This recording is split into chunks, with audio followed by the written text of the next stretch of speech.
bom dia com Jesus. Amém? Vamos ver aí aos Colossenses capítulo 3, verso 18 ao 21.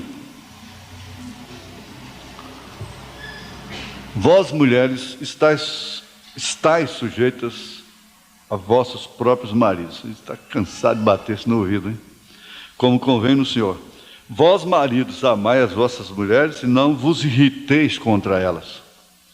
Vós, filhos, obedecei em tudo a vossos pais, porque isto é agradável ao Senhor. Vós, pais, não irriteis a vossos filhos, para que não percam o ânimo.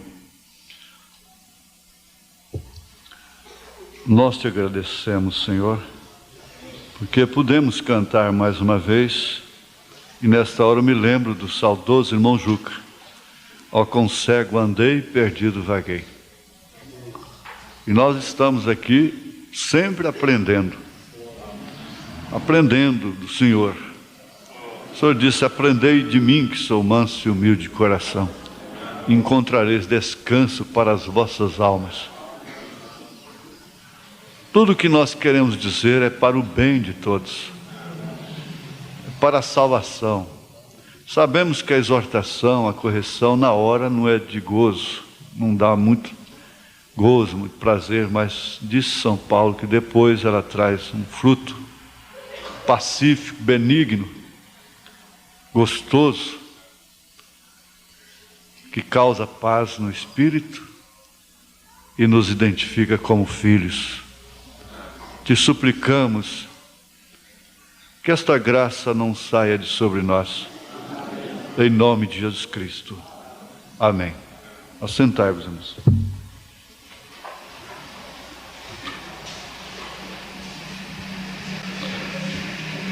Nós ouvimos sexta-feira passada, eu pedi para repetir, e hoje o irmão Branham disse outra vez: nossa família é identificada pelo casamento. E, na verdade, sem casamento, sem família, não haveria nenhum sentido de nós nos reunirmos como sociedade, como igreja. Nós seríamos nativos, nômades, sem genealogia, o que seria, não é? Mas nós sabemos que, como diz a palavra, agora somos contados como filhos de Deus, a família de Deus. E se o inimigo usa as leis, a psicologia, a psiquiatria, a própria medicina, de um modo geral, para determinados fins malignos, porque se trata da árvore da ciência do bem e do mal. Mas quando ela faz o bem, é Deus. O profeta disse para uma irmã: dê o remédio para seu filho, tire essa tonteria de sua cabeça. Talvez se eu falar isso para uma irmã, que ela diz: eu fiquei sentido com o senhor, porque o senhor me chamou de tonta, né? Mas eu disse: tire essa tonteria de sua cabeça, dê o remédio para o seu filho. Deus está na medicina.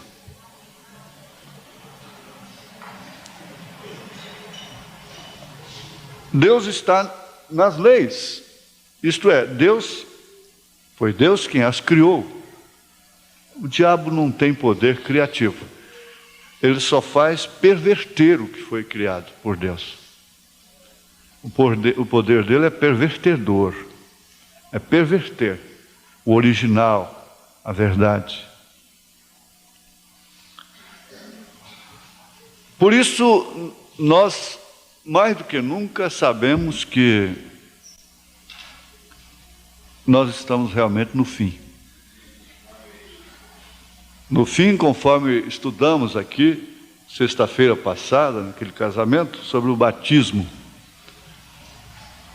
A mulher, de um modo geral, não me referindo às irmãs, e nem mesmo a muitas das descrentes até, há muitas mulheres boas, honestas. Eu tenho um vídeo daquela mulher falando assim: não, essa é a razão do casamento não existir hoje. Porque o homem, em outras palavras, deixou de ser o machão da casa. Deixando de ser o macho da casa, ele passou a ser um babaca. Babaca da casa, né? Então ela disse, é porque e as outras rindo dela. E o certo é que ela disse assim, eu estou feliz sim, porque eu fiquei no posto do meu dever. Já sepultei meu marido, e minha família está unida até hoje. Minha família não se desfaz fácil por causa disso. E, no entanto, ela não é, assim, aparentemente uma crente, não é? Pode ser até uma evangélica, não sei. Agora, a mulher perdeu o batismo de ser mulher, de ser esposa, de ser mãe, o instinto maternal, o ser feminina, de uma maneira completa. Foi o que ouvimos, aprendemos. Maria foi batizada para a sua missão. Estou recobrando apenas um pouquinho, né? E por sua vez o homem também. Eu estou aí com uma fita gravada já.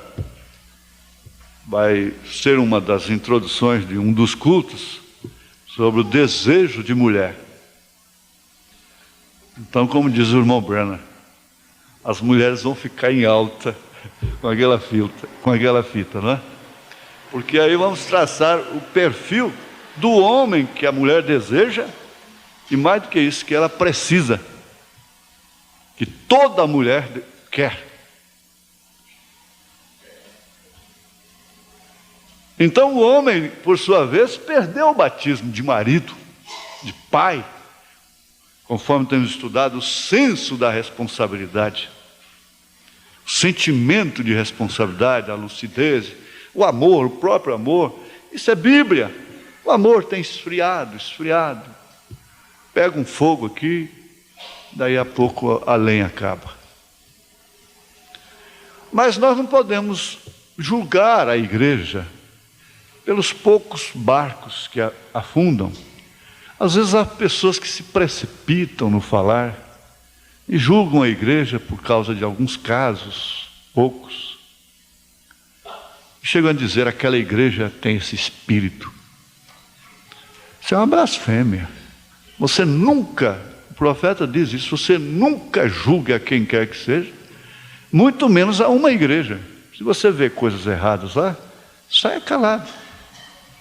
Você não pode consertar, você ficará culpado daquilo que você se mete naquilo, sem a devida comissão para solucionar aquilo. E você vai ficar culpada daquilo. Isso está na mensagem aos Hebreus, capítulo 2, parágrafo 4, por aí. Quando você quer testemunhar uma coisa, fica curioso para saber de problemas dos outros, fique sabendo, você vai ficar culpada daquilo. Então, falta de batismo, que significa imergir. Então o mundo está batizado no futebol, o ator, a atriz, são eles batizados para desempenhar aquela função. São gênios e se dedicam com todo denodo, com todo zelo, com todo empenho, noites adentro, e dão a vida por aquilo. Eles são batizados, por isso eles entram no espírito da coisa. Foi o que o profeta disse. O cristão, como o mundo entra no espírito das coisas do mundo, o cristão deveria entrar no espírito das coisas de Deus. Isso nos livraria de muito transtorno, ou muitos transtornos, não é? Que nos fazem penar, sofrer, ficarmos machucados, desmoralizados, difamados. Às vezes já na velhice, na hora de gozar de um descanso, está sendo difamado, está sendo discutido, está sendo julgado. Por quê? Isso não teria sido um descuido? Não teria saído fora do véu adentro? Não teria ficado assim isolada dos ruídos de fora? Então, praticamente é impossível ter um lar na forma da palavra, dessa forma que acabamos de ler. Mas parece que Jesus Cristo determinou que seria assim: 5 numa casa, 3 contra 2, 2 contra 3. Se dissesse 6, seria empatado, 3 contra 3. Mas número ímpar sempre fica desempatado, né? Um lado tem vitória, né? Um vence. Ele determinou que seria assim mesmo. Isso é uma lei da qual nós não podemos fugir. Então devemos encará-la como tal, como lei do Senhor, a lei que Deus criou, né? Mas nós vamos entrar aqui então na experiência do Pai. Porque o tema aqui é a sexualidade na família.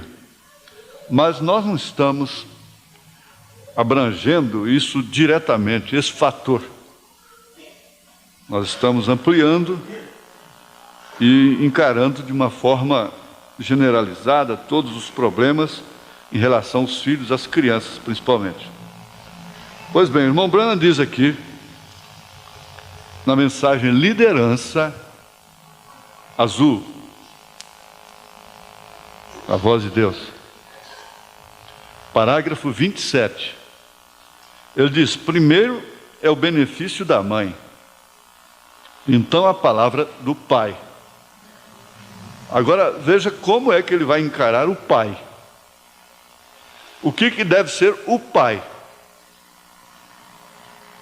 É bom que as moças, antes de se casarem, pensem nisso: meu marido vai ser o pai e eu vou ser a mãe. Então veja o que é o pai. Depois que a mãe dá a você o seu primeiro passo, então você olha para seu papai, todos nós, para acharmos sabedoria.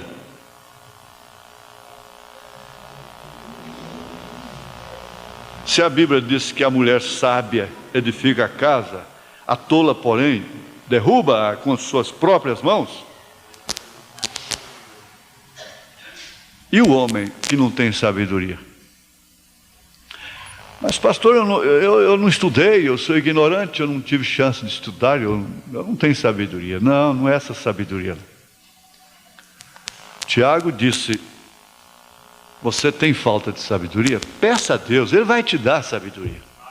Ele não disse, vai para a escola, não. Ele disse, peça a Deus, Ele te dá sabedoria.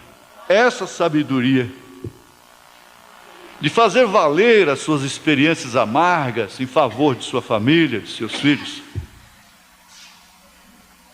A sabedoria de reconhecer, sentir os calos nos pés, na cabeça. Então, para acharmos sabedoria, nós vamos ao Pai, porque Ele é o cabeça da casa. Fora disso, a coisa já está em transtorno. É necessário que ele... Olha, houve um tempo em que ninguém podia ser ordenado a pastor no mundo pentecostal sem primeiro ser batizado com o Espírito Santo. E tinha uma determinada evidência que aquele homem era batizado com o Espírito Santo. Ninguém deveria se casar enfrentar uma missão, um ministério tão profundo, tão importante como este, sem primeiro ser batizado, sem primeiro ser batizada. Por quê? Como que é? Nós vamos querer um lar como foi o nosso. As agruras, as dificuldades que nós vimos no casamento da nossa mãe, do nosso pai, as decepções, os choques, as dores, não serviram para nada. É por isso que aquela mãe diz para a filha: não, minha filha. Ela diz: mamãe, que força moral a senhora tem para vir falar isso para mim? E o seu casamento? Ela diz: não, minha filha, é justamente por causa do que eu sofri, justamente pela falta de sabedoria, aquela sabedoria que eu não tive, é que eu estou te avisando. Eu não quero que você passe pelo que eu passei, pelo que estou passando. Eu não quero que você tenha um lar como o meu.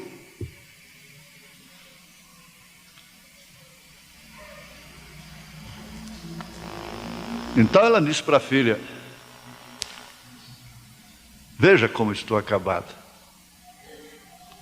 Eu já estou praticamente velha. Você está se acabando comigo. A avó estava lá bem enrugada, bem acabadinha. Ela disse: mamãe, olha a sua mãe como está, hein? Elas têm sempre uma sabedoria, né, para isso. Elas respondem em cima. Quer dizer que a mãe dela tinha acabado com a avó, né? Então o certo seria ela acabar com a mãe também. E depois o certo é a filha que vem acabar com ela e fazer essa corrente. Mas não é assim. Não há porquê. Não tem que ser assim. Porque ele é o cabeça da casa. E ele normalmente, não que ele seja mais inteligente, veja, irmão, mas ele apenas é feito líder da sua família. O homem, para casar, deve pensar: eu vou ser o líder da minha família. A mulher diz: eu tenho um líder. Eu tenho um líder.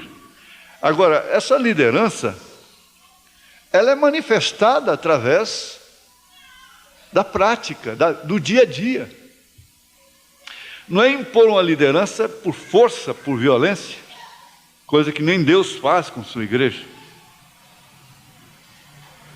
Mas ao longo do tempo, ao passar do tempo, a própria esposa, os próprios filhos falam: olha, quando ele fala,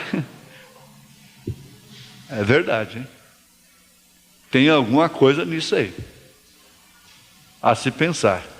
Por quê? Porque todas as vezes eu dizia para minha mãe: oh, mãe, por favor, não fala não. Eu já nem queria que ela falasse. E eu ficava como, às vezes, como aquele menino, pode jogar o papelzinho fora? Às vezes, querendo saber o que eu devo fazer com o papelzinho. Mas quando, na hora que era um passo que determinaria até a minha vida toda depois, esse eu não quis consultar ela. Porque eu já sabia da sua resposta. Eu não lhe dei a mínima satisfação. Depois é que vem: ah, mãe, olha o que eu estou passando. Mãe chorando, e mãe orando. Mas antes, não, agora, para jogar o papelzinho fora, mamãe, o que a senhora acha? Eu posso jogar esse papelzinho fora? Coisa sem significância. Há muitos membros que fazem isso com o pastor também. Pode jogar o papelzinho fora, pastor? Mas prestemos atenção. Nós não estamos no tempo de jogar ninguém contra a parede. Uma coisa está estabelecida entre nós: pega onde pegar, me ofenda o quanto ofender, eu vou concordar com toda a Bíblia, com toda a mensagem, com tudo que é puro, com tudo que é honesto, com tudo que é verdadeiro. Pega onde pegar em mim. E a igreja pense nisso também. Se você pensar assim, dessa forma, você nunca se ofenderá com a palavra. Jesus disse que a semente cai em vários lugares, e tem um que se ofende com a palavra. Por quê? Tiveram a infelicidade de ter mais relacionamento com o pregador? Conhecer a sua nudez, às vezes? É isso? Cão foi tão feliz, não é, em ver a nudez do pai? Ficou amaldiçoado até hoje. Noé, vocês conhecem a experiência. Os outros dois viraram o rosto, pegaram um cobertor e foi cobrir a nudez do pai. Cão não, já foi olhar a nudez do pai. E através dele, Canaã foi amaldiçoado. Caracterizando assim a semente da serpente passando dentro da arca.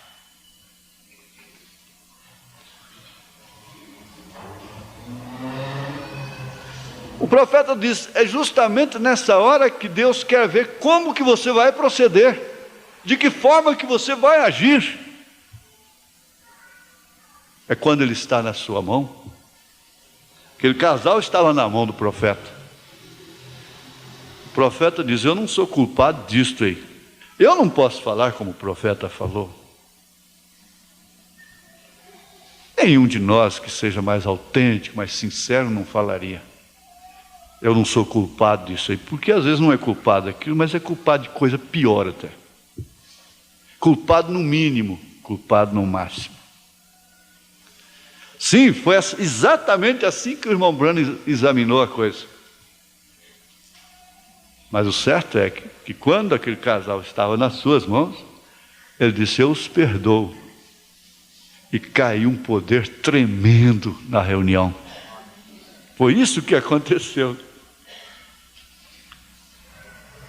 Então, às vezes, olha, não tem uma pessoa que esteja mais na sua mão do que essa pobre criança inocente, que não tem culpa de nada. Ela não pediu para nascer.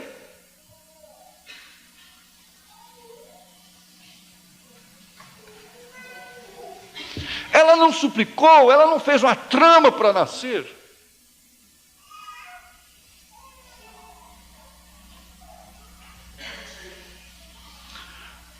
Essa criança está nas suas mãos. Essa mulher está nas suas mãos. Essa família está nas suas mãos. Quantos homens ficam nas mãos de uma mulher? Homens importantes. Ficam nas mãos de uma mulher apenas.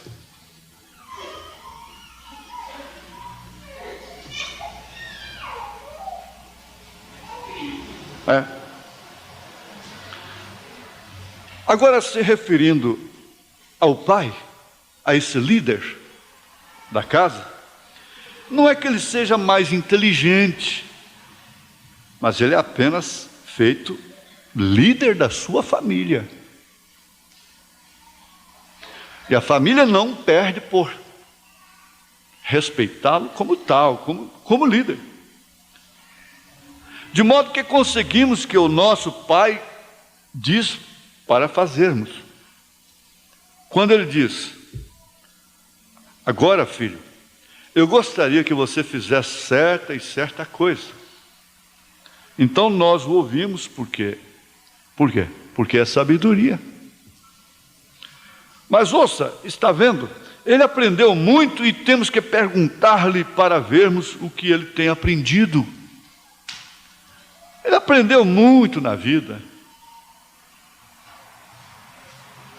Aprendeu às vezes a custa de pancada. E então podemos tirar proveito por o que ele tem aprendido, o que ele tem sofrido. Ele nos diz: agora não vá fazer isto, filha. Não faça isto, filho. Na maioria dos casos, a filha sabe. E mesmo que seu pai não saiba, ele está dizendo: não faça isto. A mãe está dizendo: minha filha, não faça isto, mesmo sem saber. O filho sabe que a resposta do pai e da mãe é essa: não faça isto. Meu pai me disse para não fazer, mas eu fiz, e isso fez com que isto acontecesse para mim algo ruim. De modo que está vendo, então ele, o papai, nos diz como fazer e o que fazer certo.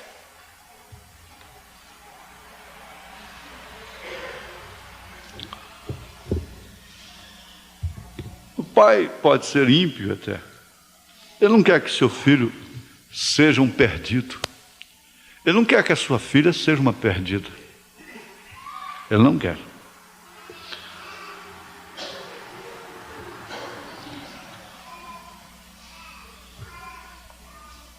O repertório de comportamentos da criança, ao nascer, se restringe a reflexos neurofisiológicos e glandulares, embora tenha importância fundamental para a sua sobrevivência. Aprendemos domingo passado que ao nascer, ao ser concebido, já vai recebendo informações no seu cérebro, armazenando informações da vida no seu cérebro. Agora, o profeta fala exatamente isso, que você põe um bebê no berço e que adianta você botar lá uma campainha para quando ele estiver molhado, sujinho, né? Ele começar a chorar, a bater a campainha, não, ele só faz chorar. Então, essa criança chora quando está com fome ou quando sente qualquer desconforto em seu corpo. Isso é a maneira de dizer que as coisas não vão bem, tem algo errado consigo. À medida que ela é atendida em suas reivindicações instintais, de instinto, vai havendo um discernimento em que estão associados estímulos e respostas compatíveis. Então ela vai sendo informada que não é certo estar molhado. E não sendo certo estar molhado, então tem que pedir socorro. E ela usa o meio que ela tem, ela chora.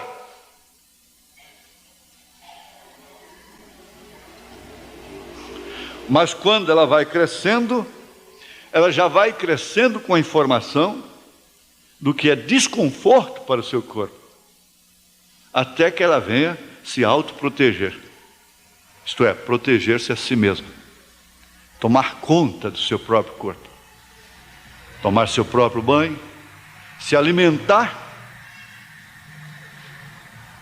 e assim por diante. Agora, tudo isso tem um relacionamento com a vida cristã. Nós também nascemos como bebês em Cristo.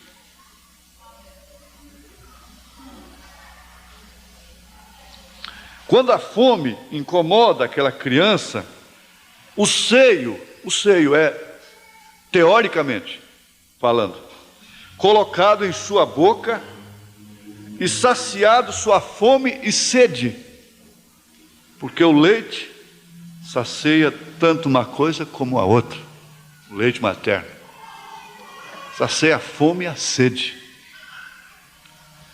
Quando ela está molhada, suas fraldas são trocadas e a sensação que ela tem é que valeu a pena chorar, porque a sensação é agradável.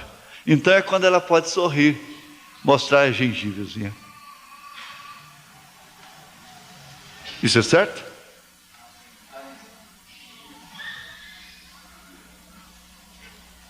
Quando a mãe a acalenta em seu colo e diz palavras de carinho. A sensação é de segurança e de proteção. Mas quando o sistema neurótico da família explode nos seus ouvidos, a sua sensação qual é? É de insegurança e de falta de proteção. Por isso muitas delas crescem estressadas, neuróticas, deficientes.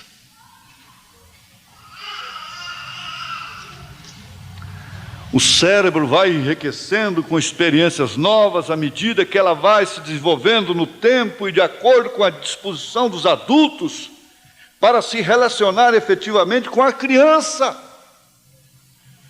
Então nós aprendemos domingo passado aqui que a criança é, sem dúvida alguma, um motivo de respeito dentro de casa, que impõe falar baixo.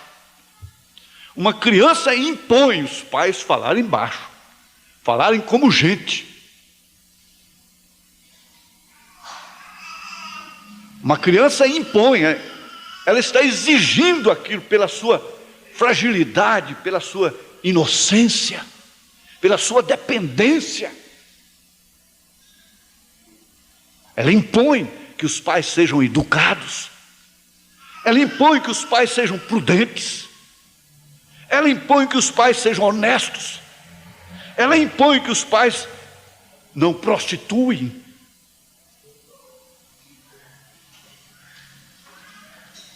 Uma criança é uma bênção,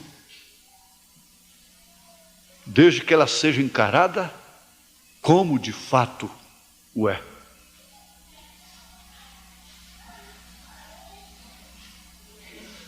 Por isso que muitos psicólogos chegam à conclusão, com casais, dizem, olha, a hora que vier um filho vai acabar esse problema.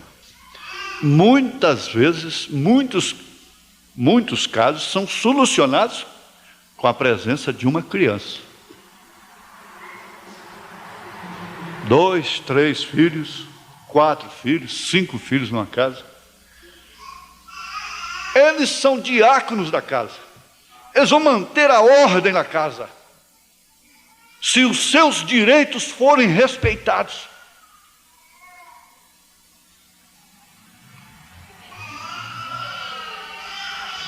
Então depois vem esse protecionismo da criança, como da ecologia e coisa e tal, e dá um direito à criança que ela não precisa e que não deve ter.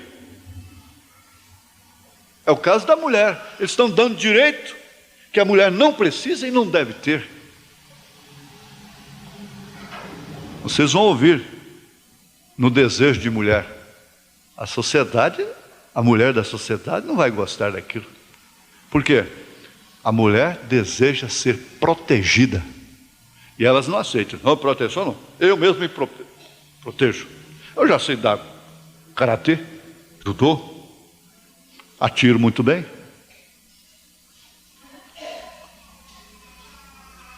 Pinta as unhas, põe um cigarro entre o dedo, pega o volante. Impertinente no trânsito. Quase todas buzinadas atrás, pode olhar.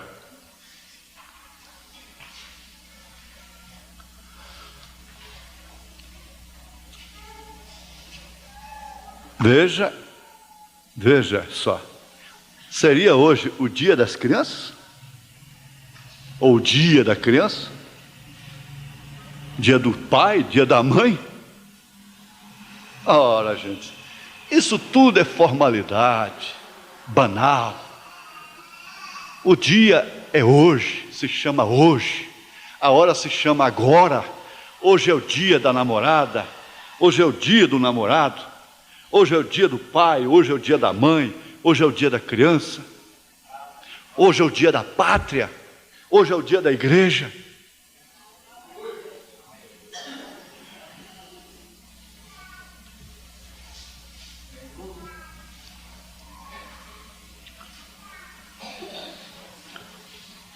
Agora, prestemos atenção nisto aqui. Se o ambiente é rico em estimulações positivas, estimulações positivas, agradáveis, sadias, a criança aprende com maior facilidade a se contatuar com as coisas, a se relacionar com as pessoas, também da mesma maneira que as pessoas estão se relacionando com elas. Isso não é profundo? Isso não é tremendo? Então, da maneira que os pais relacionam com seus filhos, eles também vão se relacionar com as pessoas. Aí vem a chamada educação do berço. Educação do berço ou de berço não quer dizer que, às vezes, como eu, nunca tive um berço. Tadinho. Meu berço foi um colchão de palha, um catre. Mas é berço, educação de berço. Quer dizer, aquele relacionamento que seu pai e sua mãe têm para com você. Hoje é dia do casamento. Hoje é dia da família.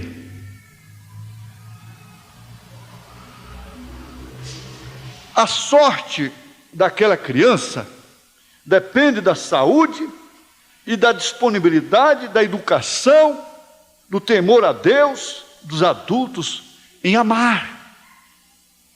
Depende da conduta dos adultos. O lar é a forma, no sentido amplo da palavra. Essa criança depende tudo de você. Eu dou pão, dou leite, dou roupa e coisa e tal, e gritos no ouvido, porque dá pão e dá leite. Você sabe que o bom carreiro não grita com os bois? O bom vaqueiro não vive xingando as vacas, gritando, dando pancada. Ele consegue de uma maneira maestra, porque ele é batizado para aquilo. O irmão Brando disse: é assim como eu conquisto as feras. É assim que ele passava a mão na cabeça de um touro selvagem, de um tigre.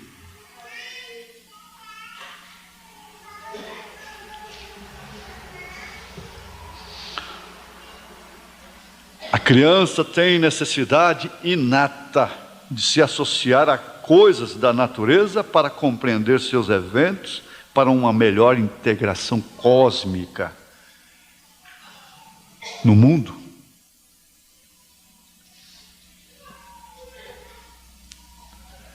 Então, era um bom costume que os pais tinham de levar seus filhos para pescar. A criança precisava de pescar. A criança precisava ser familiarizada com a natureza.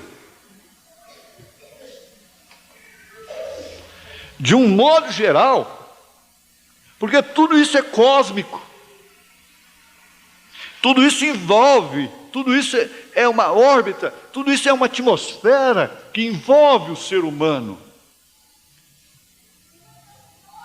E não é a terra que é maior. Quem é maior é o homem. A terra foi feita em função do homem, não o homem em função da terra. Como a Bíblia diz, o homem não foi criado para a mulher foi criada para o homem. Não precisava ninguém temer. Qualquer mulher gostaria de ter um homem másculo, forte. Forte não quer dizer porque é baixinho, magrinho, não é isso, não tem nada a ver. Não estou falando forte fisicamente. você entende. Forte no seu caráter, nas suas decisões, como pobre, como lutador, como pedreiro, como mecânico, como faxineiro, seja o que for. Vou repetir, aquela irmã me disse isso, e tantos testemunhos que vão chegando todo dia, que eu vou dizendo, e isso, Satanás, isso você não vê, né? Você só vê o barco que afunda.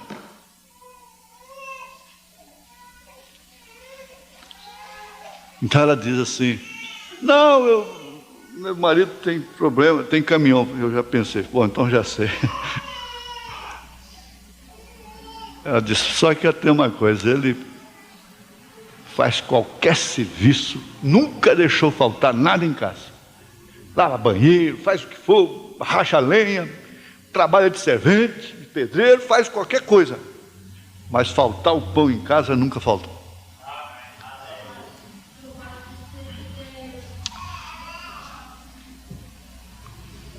Não precisa ensinar que o fogo é perigoso, mas se dá inteligentemente a oportunidade dela experimentar o calor. Pode-se confiar que o próprio estímulo limita e educa. Há um choquinho elétrico, enquanto ela não toma, ela não vai saber nunca o que é choque. Não, neném, não mete o dedinho na tomada, não. Deixa ela pôr pelo menos uma vez só, não dá. Aí ela vai saber o que é choque. Ela não sabe o que é choque. Eu já era garotão, isso tem mais de 15 anos atrás. Cheguei na casa de minha tia, uma Anitta ali, na Paranaíba. Está lá um soquete pendurado, sem lâmpada, bem quase batendo na cabeça da gente.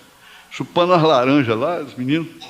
E eu nunca tinha tido, só conhecia lamparina, né? Peguei o canivete.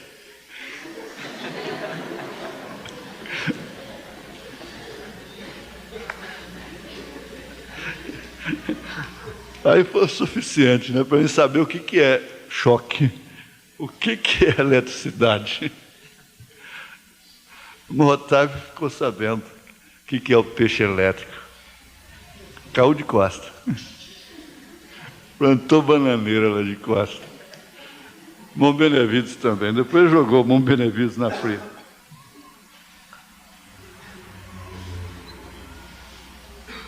Deixa ela experimentar o calor. Quem não suporta calor não deve chegar perto do fogo.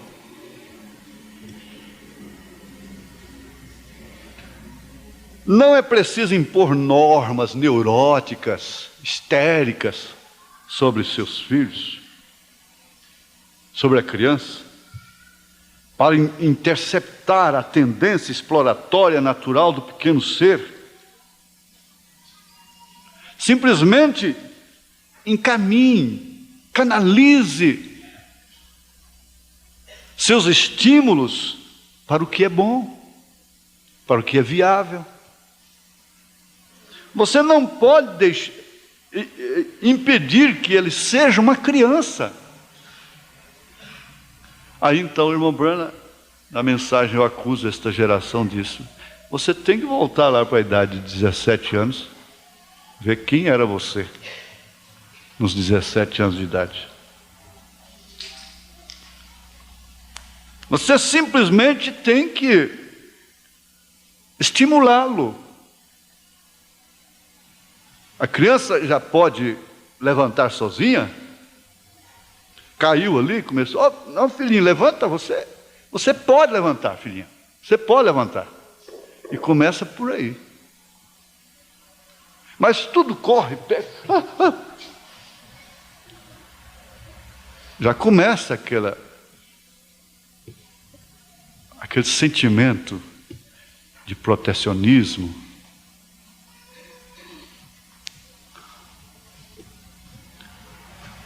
É preciso ter coragem para que os adultos entendam esses fenômenos pelos quais eles próprios passaram E muitos deles foram danificados por falta de sabedoria de seus pais. Normalmente o medo dos pais, ou adultos responsáveis pela criança, faz interferir no processo normal e dinâmico do desenvolvimento psicofísico dela. Influi no físico e no psíquico. Então cresce aquela pessoa temerosa, pessoa prudente, é uma coisa.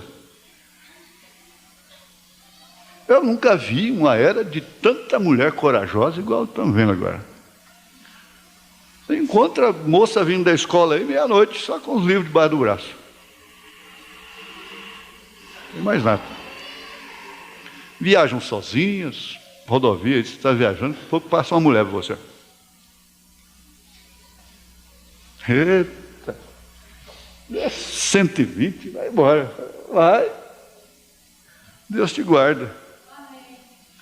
Sozinha, sozinha. Bom. Coragem. Não é essa coragem. Tem coisa que não é coragem, é estupidez. Eu digo, olha, esse costume de abrir porta de noite, como eu não aguento, quando eu vejo eu tenho que sair lá fora, não é coragem, é estupidez, porque perde o senso do perigo. São pessoas perigosas, essas pessoas. Descer de uma árvore, numa mata, de noite, alta hora da noite, não é coragem, é estupidez às vezes.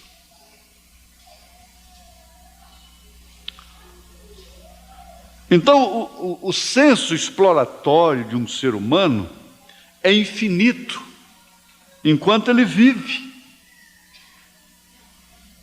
Você está dando, sabe o que é? Você está dando apenas o fundamento. O fundamento é que vai determinar, é que vai edificar a casa na rocha. É o fundamento que vai determinar. Inclusive, de 1 a 6 anos de idade, cada pai, cada mãe deveria investir na alimentação apropriada. Eu estou com uma cena de uma criança esquelética, morrendo de fome, atrofiada mesmo, depois que eles começaram a dar o farelo de arroz para ela, que é a entre-casca que fica no arroz integral. Aí você vê depois como que ela modificou completamente. Os pais mesmo pobres deveriam investir na criança pelo menos 6 anos. Precisa de ovos, de preferência aquele ovinho lá de casa, da galinha caipira. Precisa de verdura, principalmente aquela verdurinha que você cuida lá, a couve, a alface, o tomate que você cuida no seu quintal, da banana que tem o potássio, de preferência a prata, a banana prata, seguida da maçã. Variar. Eu vi um estado aí que ele é campeão em fome, em desnutrição. Mas uma das causas é a alimentação de rotina, é aquilo a vida toda. Farinha de puba, não sei mais o que, pronto. E arroz branco. Então é aquela alimentação rotineira, não procura variar. E no corpo, o corpo humano carece de tudo que tem na terra. De tudo que tem na terra. A mãe deveria se preparar para alimentar o seu bebê, pelo menos, no mínimo 6 meses, com seu próprio leite, seu próprio seio. Se houvesse uma conscientização, nós teríamos mais cabras do que vacas para dar leite para as crianças. Cada estrutura óssea da cabra, que equivale com a estrutura óssea do homem, e o leite puro da cabra é muito mais indicado para uma criança, quase igualando com o leite materno.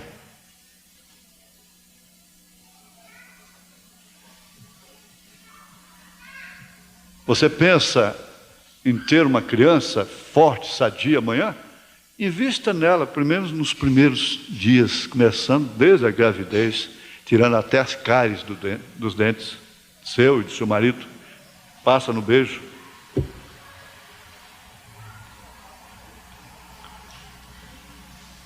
Olha, gente, isso não é impossível, é? Não é impossível. Aí é onde entra a sabedoria. O ovo é alimento completo, só falta o glicose nele. Tanto que ele não é indicado para a pessoa, assim, de certa idade em diante. Porque ele enriquece muito o sangue. Não é indicado para o colesterol, né?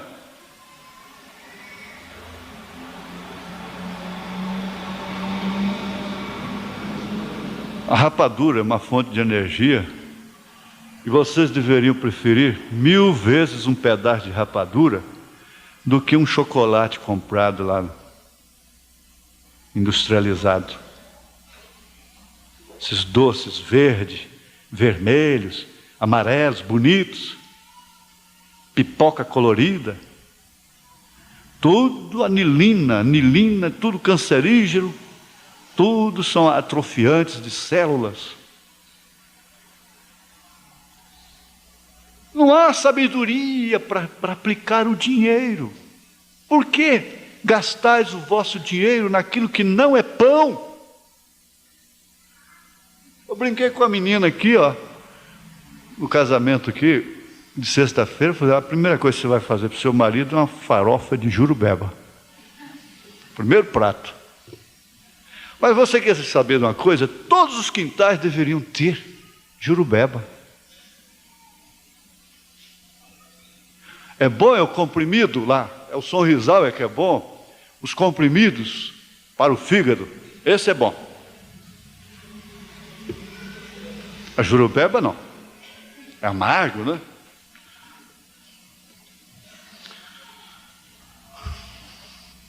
Eu tenho que parar agora. Mas vamos ver aqui, esse senso exploratório de um ser humano, ele é infinito, enquanto ele vive.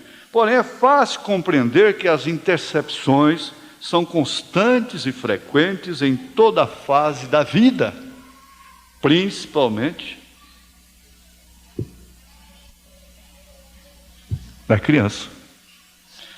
O desejo de liberdade torna-se paradoxal ao temor que temos dela, ou de suas consequências supostas. Muitas vezes uma criança não sabe fazer com a sua liberdade. E o que está acontecendo, de um modo geral, vocês entendem, eu sei que as irmãs entendem, com a mulher. Elas não estão sabendo o que fazer com a sua liberdade.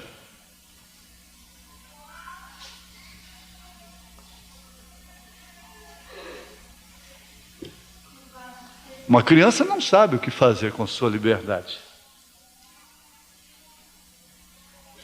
Uma criança, um adolescente, uma moça, ela não pode namorar antes dos 16 anos de idade. Agora, isso,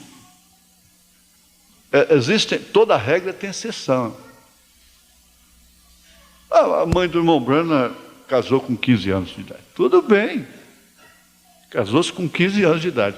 Ela não tinha nem completado a sua formação, sua bacia não estava nem completa ainda. Ela não era adulta, pronta para um parto. A moça menor dos 16 anos, ela tem que ter sua mãe, seu pai como cabeça. E todos os rapazes deveriam respeitar isso. O oriental, às vezes, ele faz um compromisso com os 7 anos de idade, com a menina. Vai embora, vai trabalhar. Não fica fazendo chacota na casa dela. Está complicando a criança, não. Ele some no mundo, vai trabalhar. Depois que ele está adulto, que ele pode casar, então ele vem em casa, ela está esperando. Isso é diferente. Mas essa menina nova se apaixona de uma maneira cega. Ela não tem como discernir realmente.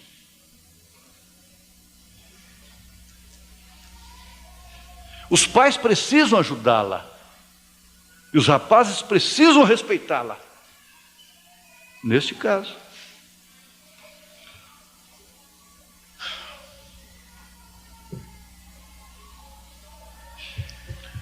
O desejo de liberdade, veja. Bom, isso eu já li.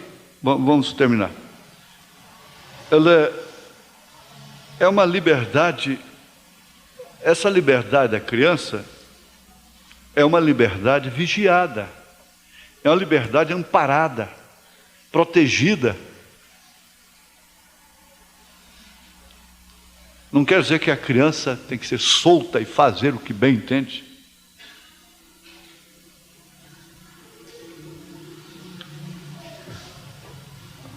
Por isso, oprimimos o outro em todas as suas manifestações de liberdade e de tendência à felicidade. Lá em Brasília, eu tinha como vizinha no fundo uma senhora, ela era denominacional, paulista, um casal de paulistas. Aquela mulher batia tanto naquelas crianças e não permitia um casal de meninos, a menininha e o menininho, bonitinhos, loirinho.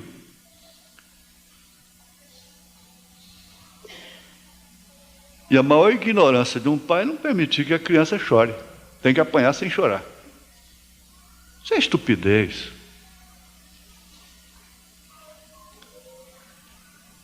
E por que apanhar daquele jeito? Porque estava brincando no fundo do quintal. Porque era criança, ela tinha que pagar. O que faziam aquelas pobres criancinhas lá presas num quintal, dia e noite? Porque riliavam entre si, como crianças. Sabe, todos os dois estavam completamente gagos. Tanto segurar o choro, por fim já... E quando via a mãe, já começava a tremer. Grande vantagem. Eu não esqueço disso. Sempre fui austero, fui ignorante também, legalista. Já errei demais. Ainda vou errar mais. Mas não cheguei àquele extremo, não. É custoso a gente viver perto de uma situação daquela. Os filhos adoecem, ficam traumatizados.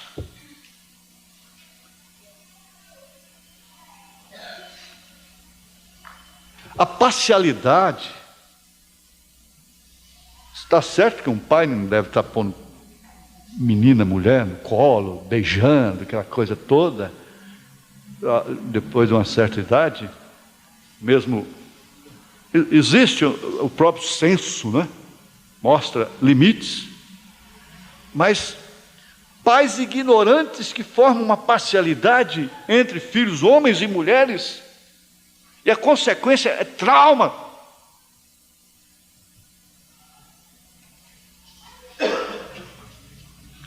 Que custo tem o pai ser amigo dessa filha?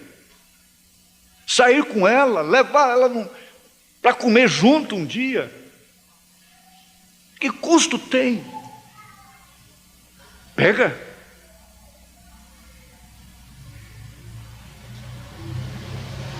Ela não pode.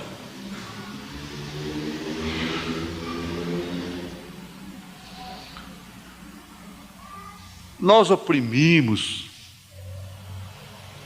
o outro, oprimimos pessoas indefesas. Quantas mulheres são indefesas? Indefesas. E nós os homens, nos tornamos covardes, aproveitadores.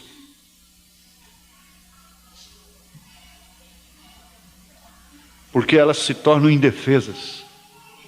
Se fosse uma rebelde, uma durona, uma entendida, uma meio lá, meio cá, há muito tempo que ela já tinha mandado ele catar mamona.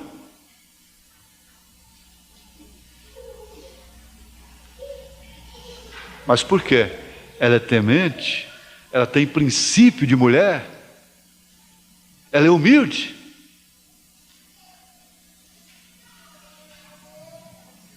A pomba é indefesa, ela é indefesa. Por isso que ela precisa do homem. Quando as crianças crescem vendo o quadro dentro de casa dessa forma, pode saber, a sequência dificilmente falha.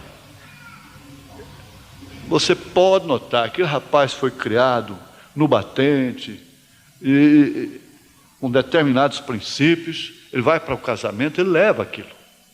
Você pode notar, leva. Cada um tem. Se você entra mais de um moço ou de uma moça na sua família, você vai notar que cada um leva a bagagem, vamos dizer, de sua família para o casamento. Os pais entesouram para os filhos, armazenam para os filhos.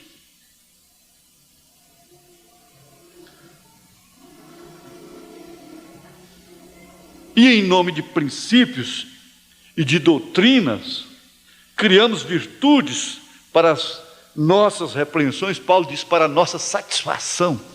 Foi isso que ele disse aqui, nessa carta mesmo. Ele diz aqui, acho que é isso mesmo, Colossenses 2, não é? Verso 20. Se, pois, estáis mortos com Cristo, quanto aos rudimentos do mundo, por que vos carregam ainda de ordenanças, como se vivesseis no mundo, como se fosse uma mulher pervertida, uma moça pervertida, uma criança pervertida? Não, não é assim não. Tais como, não toques, não proves, não manuseis, as quais coisas todos perecem pelo uso segundo os preceitos e doutrinas dos homens, as quais têm, na verdade, alguma aparência de sabedoria, em devoção voluntária, humildade e em disciplina do corpo, mas não são de valor algum, senão para a satisfação da carne.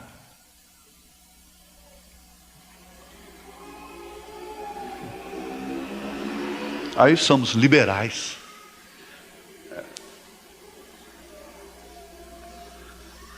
Veja, eu tenho que parar exatamente aqui. Em nome de princípios e doutrinas, criamos virtudes para as nossas repressões, como uma defesa ao prazer de viver em todas as suas dimensões. O homem não pode ser nem demasiadamente justo, diz a palavra. O homem tem que ser como o ouro, que é maleável, ele não pode ser como o latão, como o bronze. O que não é maleável é quebra.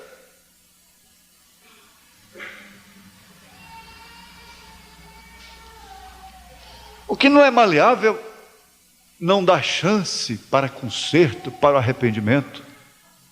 Não pode ser levado ao fogo e derretido de novo.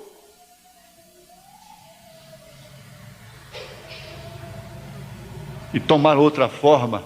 Se o faz, vai ser sempre rígido.